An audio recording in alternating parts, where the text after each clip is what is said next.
এবার হাওড়ায় সবচেয়ে উঁচু টাওয়ার তৈরি করে চমক দেবে সারা বিশ্বকে। হ্যাঁ বন্ধুরা, এবার হাওড়া স্টেশনের কাছে বেলেলিয়াস পার্কে তৈরি হচ্ছে এই ওয়াচ টাওয়ার, আর যার উচ্চতা হচ্ছে 120 মিটার, আর এর নাম দেওয়া হয়েছে পঞ্চদ্বীপ টাওয়ার। আর এই টাওয়ারটি কুতুব মিনার থেকে 48 মিটার লম্বা হবে। আর এই টাওয়ার তৈরি করতে খরচ হয়েছে প্রায় 75 কোটি টাকা। আর এই মিনারটির ডিজাইন করেছে IIEST শিবপুর। আর এই টাওয়ারের সম্পূর্ণ দায়িত্ব রয়েছে একটি বেসরকারি সংস্থা। আর এই মিনার থেকে পুরো কলকাতা শহর, হাওড়া এবং হুগলির বিস্তীর্ণ এলাকা দেখা যাবে।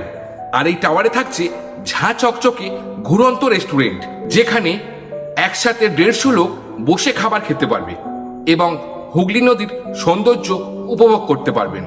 আর এই টাওয়ারে ওঠার জন্য থাকছে হাই স্পিড লিফট, আর থাকছে টেলিস্কোপ, যা দিয়ে আপনি বিমানবন্দরের বিমান ওঠা নামা পুরোটাই নিজের চোখে দেখতে পারবেন।